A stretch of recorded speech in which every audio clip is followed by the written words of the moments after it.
Hi friends, வாங்க இன்றைக்கி என்ன செய்ய போகிறோன்னா சூப்பராக ஒரு மடக்கு பூரி பண்ண போகிறேன். நம்ம கடையில் ஹோட்டல்லாம் வாங்கி சாப்பிட்ருக்கோம்ல அதான். ஒரு கப் மைதா மாவு, ஒரு பிஞ்சு கலர் பொடி, கொஞ்சம் சோடாப்பூ எல்லாம் கலந்துக்கிடுவோம்.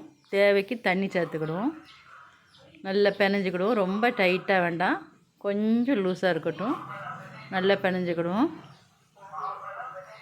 அரை மணி நேரம் ஊறட்டும். ஒரு கப் சீனி, 2 கப்பு தண்ணி நல்லா அப்படியே அடுப்பில் தீயை குறைச்சி வச்சுக்கிட்டு அப்படியே கிண்டிக்கிட்டே இருக்கணும். பாகு மாதிரி வரணும். 2 கரண்டி மைதா மாவு எடுத்துருக்கேன். 2 ஸ்பூன் எண்ணெய் சேர்த்துக்கிட்டேன். அதை அப்படியே கலந்து வச்சுக்கிடுவோம். பேஸ்ட்டு மாதிரி பாவு பதமாயிட்டு இப்போ உருண்டை எடுத்துக்கிடுவோம். சின்ன உருண்டைன்னா உங்களுக்கு சின்ன சைஸாக உருண்டை எடுத்துக்கிடுங்க. பெரிய சைஸாக ஒன்றா பெரிய உருண்டையாக எடுத்துக்கிடுங்க.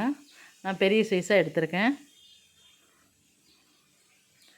சீனி பாவாயிட்டு இதை நல்லா தேய்ச்சிக்கிடுவோம். எவ்வளோ மெல்லிசாக தேய்க்க முடியுமோ அவ்வளோ மெல்லிசாக தேய்ச்சிக்கிடுவோம். நல்லா அந்த எண்ணெயும் மாவும் கலந்ததை அப்ளை பண்ணிக்கிடுவோம் ஃபுல்லாக எல்லா பக்கமும். அதே மாதிரி எல்லா உருண்டையும் தேய்ச்சி எடுத்துக்கிடுவோம். ஒன்றுக்கு மேலே ஒன்றா வச்சு நல்ல மாவு அப்ளை பண்ணிக்கிடுவோம். இதை நைஸாக உருட்டணும். ரொம்ப அமுக்கக்கூடாது. பூ போல் உருட்டி எடுக்கணும்.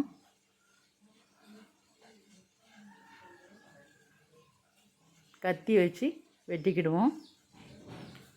நல்ல லைன்லாம் வரும். அப்படியே உள்ளுக்க அடுக்கடுக்காக தெரியும் உங்களுக்கு. பாருங்கள் எப்படி அடுக்கடுக்காக தெரியுதுன்னு. எண்ணெயை காய வச்சுக்கிடுவோம். அதே மாதிரி ஒரு தட்டு மேலே இதை வச்சு லேசாக மாவு போட்டு பூ போல் தேய்ச்சிக்கிடுவோம். அமுக்க வேண்டாம். எண்ணெய் காஞ்சிட்டு பொரித்து எடுத்துக்கிடுவோம் எல்லாத்தையும். டேஸ்ட்டு சூப்பராக இருக்கும். பிள்ளைங்களுக்கு இதே மாதிரி செஞ்சு கொடுங்க. கடையிலனா பழைய மாவு எண்ணெயில் போடுவாங்க. இது நம்ம உடனே செஞ்சு கொடுக்கலாம் வீட்டில். சீனி பாவு நல்லா படும்படி நல்லா முக்கி எடுத்துருவோம். இதே மாதிரி எல்லாம் பொரிச்சதை பூரா அந்த பாவில் போட்டு எடுத்துக்கிடுங்க. முக்கி எடுத்துக்கிடுங்க. சூப்பராக இருக்கும் சாப்பிட்றதுக்கு. பிள்ளைங்க நல்லா பிரியமாக சாப்பிடுவாங்க. நம்ம வீடியோ பிடிச்சிருந்தா லைக் பண்ணி, ஷேர் பண்ணி, சப்ஸ்கிரைப் பண்ணி வச்சுடுங்க. உங்களுக்கு தெரிஞ்சவங்களுக்கு கொஞ்சம் அனுப்பி கொஞ்சம் ஹெல்ப் பண்ணுங்கள். அடுத்த வீடியோவில் பார்ப்போம். பாய்.